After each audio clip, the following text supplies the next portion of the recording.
Good morning and welcome to the Senior Hour, which is sponsored by Santa Clarita In-Home Care and Advanced Audiology. I'm Barbara Cochran with my co-host, Dr. Gene Dorio, on your hometown station, AM 1220 KHTS. This is a show for, about, and by seniors, giving information to enhance one's quality of life. And speaking of quality of life, we have our illustrious Dr. Thomas Palacki. Thank you. I like that, illustrious. Doctor of Chiropractic. Illustrious. Yes. sounds like you're shining. That's it. Let me put my sunglasses on. Nice. Well, it just seems to fit you. Oh, thank you. You have a new hairdo. Yes, yes. And you have a new mouth that you're fixing. Yes. And, Yes. Gotta keep up with them. and the rest of your body is falling apart. Is that it? Better not be. Well, I'm not going to admit that on air. Come on. Well, as I was telling you before we got started, I was doing something very interesting this morning at the gym. I saw, as I said, on the TV a woman who was working out with a ball, a great big ball. Yeah, gym ball. Yeah, the great big ones. And you sit on them and they're a little bit soft. Uh-huh. But I was doing crunches on them and then putting my feet on and pulling myself up and pulling back and pulling up. And boy, I tell you, that was a workout. Yeah, they're also called Really? stability balls. And the reason that they are so much harder work is because it's an unstable surface that you're working on. So you engage all the stabilizing muscles. Great core workout. Even if you're just doing a simple exercise, you're working a lot more muscles than if you were to do it flat on the ground. Do you think Well, it requires more training? Because you have to be, your balance has to be pretty good to do that. Yeah. I don't know about training. It does take a little bit of getting used to, and there are different ways to make it more interesting. Like when I train people on the ball, I start them off with a small ball and a slightly deflated ball, so it's a lot more forgiving. As they start getting the hang of it and they're able to do it without constantly falling off or having to be caught or catch themselves with it, you start pumping it up and making it more of a solid ball than a gushy ball. And then it really starts becoming interesting because then you're constantly having to adapt to it. Mm-hmm. Well, I wanted to do some exercises that would help me improve my balance because my balance is not good. Yeah. I don't know whether age is a factor in that or Absolutely not. is. Sure is. Sure. We tend to lose it in the ankles first. Ankles are the first thing to go, then the knees, then the hips, then the low back. And if you aren't correcting for that, if you aren't training for that, as you start to get older, you will have some issues. And we see it. We see what joints wear out first. You don't necessarily hear about ankle replacements so much, but knee replacements are huge. And then there's hip replacements, Yes. and then there's back surgeries. So there's a reason that these areas tend to wear out quicker for people. It is part of the natural, well, not so natural, but it is part of the typical, the normal, shall I say, aging process. It's not the way it's supposed to be. It's just that so many people go through this process that they consider it normal. Oh. So unless you're doing things like what you're doing now, it becomes a challenge. Well, it was interesting because she also put me on, it looks like half a ball. Mm-hmm. It's flat on the surface Right. and it's round underneath. Right, a And BOSU. Like it's she had me- deflated or? No. It's a you- platform, and then it has like half of a gym ball attached to the Half platform. of a gym ball. And you stand on it. Yeah. Okay. And what she was having me do, we did it over one of the walls so that I could hold on to the sides of the wall. But she had me doing some, what do you call them? Leg. You bend your leg, you go down and Squats? up. Squats. But very limited squats. And I felt like that whole board was doing this. Yeah. And she said it wasn't. She said you are doing that. Right. Oh. And But that- it does that help was- with your balance and stability because your body is being made to say, hey, I'm out of balance and make an adjustment. And of course, if you're feeling weak for whatever reason and you're walking or just getting up and you feel that imbalance, you'll adjust fast. Sure. Whereas if you haven't had that practice, Barbara, like you're getting now, you could fall. Well, when I had that bout of vertigo a couple of weeks ago, that started me thinking, well, maybe I need to work on balance. And I know a lot of my friends who have that same problem. So bring your friends And they're over and you older can friends. bring your stability balls and see what happens. Put it all together. No, and I won't do honestly, it. No, I won't do it unless I'm at the gym. Yeah. Okay. When somebody is there who knows what she's Yeah, doing. it is pretty advanced stuff. I would not do this without supervision. No, I would- she's there yeah. because I have a personal trainer Right. twice a week. Right. And I won't do anything unless she's right there. good. And she did it. She showed me, and I'm thinking, whoa! I mean, Yeah. she was just flying around on it, doing all of these things, But of course, she's in excellent condition, and she does a lot of exercise herself, and is a good trainer. Our seniors have tremendous problems with their imbalance, with Sure. balance and becoming imbalanced. Sure. And of course, doing this kind of training, Barb, we'll let our Well, listeners know how after a few months of doing this, how you feel and, what your strength is going to be like. That's what I'm looking forward to, regaining more of my balance. I don't know whether that will occur or not because of the aging process, but at least I'll feel better because I know I can improve. My legs won't be shaking quite as much, Right. maybe in a few months. Right. After Well, I've done it. there's a protocol you go through. It's neuromuscular rehabilitation, and you have to. Stability is key. Yeah. It is. You have to be stable before you can focus on strength. A lot of the rehabilitation that is out there just is, the muscle is weak, we're going to make the muscle stronger. But if the muscle doesn't behave well and do its job properly and keep you safe and keep you stable and keep you, out of trouble, it's no good. You don't want to build big dumb muscles. You want to have all the muscles working together, and that's what stability training really is great with. Well, that's what she said was happening. She said it's not the ball that's jiggling or the platform. Right. It's your body and Right. all of those muscles that are working. And it's a good intermediary step. You don't want to stay on stability training too long. You can work it into a routine, but if you stick with stability training almost exclusively, you start adapting some really bad habits. We used to use it in martial arts. We used to use the stability training. And then after a while of training on unstable surfaces, you start adapting those movements into your regular movements, and it's really counterproductive. It's a training process. Just like crawling is necessary before you walk, stability training is necessary for strength training. But once you are stable, you need to walk away from stability training. Doesn't it add some preventiveness, though, if you are doing certain things to just make sure you don't fall? Yeah, absolutely. It's critically important, and stability training should be part of this whole protocol.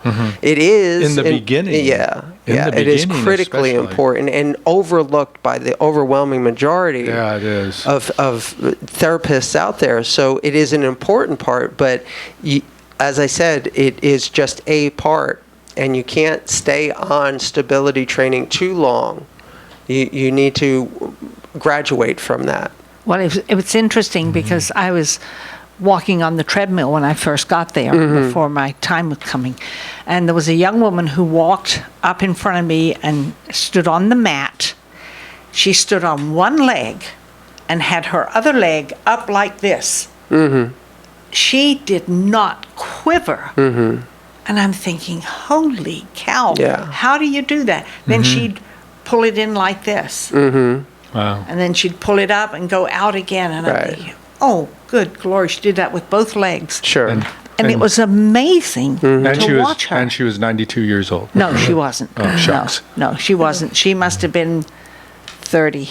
Right. Yeah. And there are, obviously, you can get more flexible, but you can't expect those kind of those kind of things to happen. If I've been in martial arts training on and off for 25 years.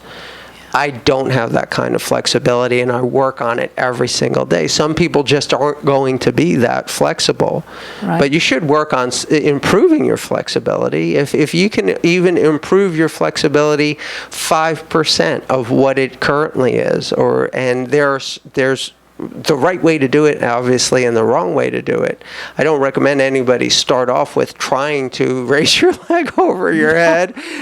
You're going to get in trouble. No, I wouldn't be able to do that. But I used to be able to do the splits. Yeah. But okay, not well anymore. then you know that it is at least possible for your structure. I don't know that it's possible for my structure. I have never been able to do that, and as I said, I work at it every single day, and it's kind of important in training in martial arts that you do have that kind of flexibility as much as possible. I don't need that kind of flexibility. Right. I want my balance to be more stable. Well, that you're doing a great thing with that, with stability training. She puts me on the machines, and the floor exercises, but never one like this with the ball. And that was only because I had seen a young woman do it on TV, and I thought, wow. Where did you see it on television? Where was it, on one of these exercise shows, or? No, it was on I think it was Sunday morning on Fox. They have a couple of 3 doctors talking. And they talked about that. That's and good. they were talking about exercising and showed a video of this young woman with this big ball. And the first ball I got at the gym this morning was a smaller one, but it was very soft. And I found that very unsettling because I seemed to, it gave me too much wiggle room, if you want to call it. And when she brought me the bigger ball, it seemed to be, I was more steady, except when I was doing the exercises. Right. She was right there, and then I was sitting on it, on the mat, and then she said, put your legs straight out and then bring it down, and then straight out and bring it down, and then go out like this to the side and down. But I couldn't do it unless she was holding that ball. Right. I couldn't do it because I felt like I'm going to fall off. Which I was tending to fall. So when she stabilized the ball, it made it a lot easier to do it. Right. Well, that kind of negates the ball altogether. Well, that's But true. she knows that she's going to need to be able to do that. Right. So she has a goal at this point, which I think is important. You're right. I think by her stabilizing the ball and you not stabilizing the ball made a difference. But we know what your goal is. See, I have to do it, put my leg up and down, out straight, and up and down when I'm sitting on the ball by myself and she's standing in front of me watching me. Right. The stability training for that exercise, I know it feels like you're exercising the leg that you're moving around, but that's not the stability training. The stability training is on the leg that's on the floor. So that's the one that's getting all the work as far as trying to keep you stable. That's what she told me. Yeah. And of course, it's your whole body is tight. Sure. My core was, I thought, whoa. She said, your core is going to be sore tomorrow because all of this stability exercises, since you call it stability, which is what I was doing, you're working every single part of your body. And I can see that. Yeah. Because when I thought that thing was rocking back and forth, it wasn't. It was me. It was my body and my legs, which is a very strange feeling. Yeah. As you know, if you've done it. Yeah, it was a trend. I don't emphasize it so much. I see the benefit of it as, like I said, an intermediary step when people are transitioning from either recovery of an injury or they've just deconditioned or they have had a fall or something like that is an important step in the process of getting them better. Undoubtedly. Yeah. Wow. But I just don't see a lot of people taking that approach yet. They go strictly and straight to muscle strengthening. Yeah. And the stability part and the balance is the most important thing to start off with. Yeah, especially when absolutely. you have to achieve that first and then move upward to the strengthening part. Yeah, it only makes sense to do it that way. I'm not sure why it hasn't been adopted. These gym balls, they're called Swedish gym balls. They've been around for, I know about them for the past 30 years. Ever since I was in chiropractic school the first time, we knew about these. So I don't know how long they've been around, but they've certainly been around for a long time. And they trended a little bit, I don't know, 10, 15 years ago. There were actually infomercials and people were selling their gym balls with the little DVD package, and you could, get the whole program. But now you don't see it so much anymore. And I believe it is because people, it's not just that it's fallen out of its newness, its novelty. It's that people have found that if you stick with that exclusively, you're going to have some problems. So even the new programs that are out there, they may have one episode that is about ball training, but that's it. That's all that it gets is one disc. So with our listeners right now, they're going, okay, I'm going to get one of these balls, and I'm going to work on... Should not work on it by yourself. I'm telling you that right now. So let's say they go to the gym, they get assistance, whatever it is. Right. How are they going to know that they've achieved their goal and they don't need to do any more of it? What is the person who's working with you should know that, should know how to measure you and know how to, formulate a program that's for our listeners, though. How would they, what would they be looking at? Would they be just saying, okay, now I'm not getting anything out of this, maybe, or? Right. Okay. So the functional exam to determine whether this work is appropriate for you or not is a strength, flexibility, endurance, and balance. When we look at the balance, what does the balance factor entail? The balance is one-legged stand. So you check on both sides. How can you put someone in a corner where they don't have far to fall, and you ask them to stand on one foot. Bring one foot up, maybe knee high or as high as they can get it off the ground, and you do 1 foot at a time. Time it. If they can stand on 1 foot, open eyes for a minute, no problem. Try them on the other side. If they can stand 1 foot, open eyes on the other foot, no problem. Then you make it interesting and have them close their eyes, because now it is just relying on the feedback from the joints, and you're not stabilizing with your eyes anymore, which is a big issue for a lot of people. I can see that would So you test again and see a lot of people aren't even going to be able to hold 1 foot with eyes closed for more than a couple of seconds. That's where the stability training comes into play, and we train until you can hold 1 foot closed eye for around 30 seconds. The interesting thing is, I went on a TV show here in town a couple of years ago. We did this whole process. We measured strength, endurance, flexibility, and balance. I did one upper cervical adjustment, no twist, no crack. Immediately retested, and we saw dramatic improvement instantaneously. So there's more to it than just how much time you spend training. It's what have you done to really change the nerve system. Wow. Well, let's continue this conversation after the break. I'm Barbara Cochran with my co-host, Dr. Jean Dorio, on your hometown station, AM 1220 KHTS.